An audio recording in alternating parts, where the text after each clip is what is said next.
ਜਥੇਬੰਦੀ ਦਾ ਐਲਾਨ ਸੀਗਾ ਕਿ 5 ਤਰੀਕ ਨੂੰ ਜਿਹੜਾ ਮੋਦੀ ਦੀ ਰੈਲੀ ਦਾ ਭਾਰੀ ਵਿਰੋਧ ਕੀਤਾ ਜਾਊਗਾ।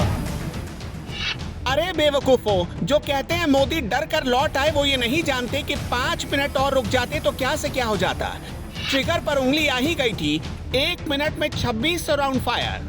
गांव में पित्तल भर देती इन कमांडोज की ऑटोमेटिक गन। प्रदर्शन जीवी के सिर से पांव तक इतने छेद हो जाते कि कंफ्यूज हो जाते सांस कहां से ले, और बाकी तो आप खुद ही समझदार हैं। अभी तो मोदी को बचाने के लिए आंखों में गुस्सा उतर ही रहा था। अभी तो बॉडी लैंग्वेज आम से खांसी हुई थी।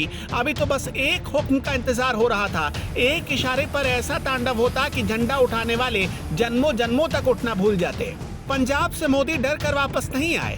मोदी नहीं आते तो क्या होता जान लीजिए। दुनिया के सबसे घातक हथियारों से लैस मोदी के एसपीजी कमांडोज को देखिए। आंखों पर काला चश्मा, ब्लैक कलर की कोट और चीते सी नजर लिए तैनात ये जवान क्या से क्या कर सकते हैं, जानेंगे तो होश उड़ जाएंगे आपके। प्रदर्शनकारी बीजेपी का झंडा लेकर पीएम मोदी के काफिले तक पहुंच चुके थे। पीएम पर खतरे का अंदेशा देख एसपीजी कमांडोज ने गोली चलाने की इजाजत मांगी, लेकिन पीएम मोदी ने खुद की परवाह किए बगैर सबकी जान बचा ली। नहीं तो एक इशारा मिलता और फिर उसके बाद फिल्मों में जो सीन देखते हैं ना आप, वो मंजर आपकी आंखों के सामने होता। अगर आप सोच रहे हैं कि 2-4 एसपीजी के जवान ही तो खड़े हैं, ये क्या बिगाड़ लेते? अरे ये 2-4 ही 2-4 हजार को निपटाने की हैसियत रखते हैं। ये माँ की कोख से पैदा होते ही मौत से दोस्ती कर बैठने वाले लोग होते हैं। एसपीजी के ऑफिसर्स को वर्ल्ड क्लास ट्रेनिंग से गुजरना पड़ता है। ये वही ट्रेनिंग है जो United state secret service agents को दी जाती है। SPG commandos automatic gun FNF 2000 assault rifle से लैस होते हैं। ये मेड इन बेल्जियम राइफल है जो 1 मिनट में 850 राउंड फायर करती है। कमांडोज के पास FNP-90 सबमशीन गन होती है जो 1 मिनट में 900 राउंड तक फायर कर सकती है। इसकी रेंज 200 मीटर की होती है। इन कमांडोज के पास FN SCAR H assault rifle होते हैं। ये 1 मिनट में 850 राउंड फायर कर सकते हैं और इनकी रेंज 400 मीटर की होती है।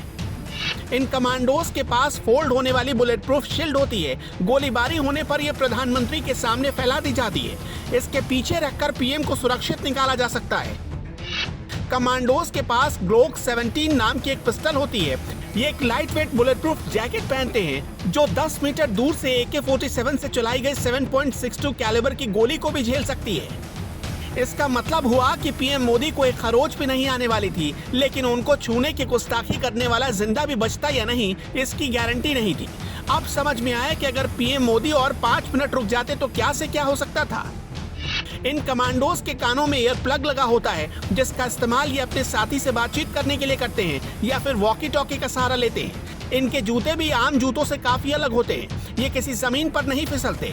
ये कमांडोज चश्मा भी पहनते हैं जो उनकी आंखों को हमले से बचाते हैं और किसी भी प्रकार का डिस्ट्रैक्शन नहीं होने देते।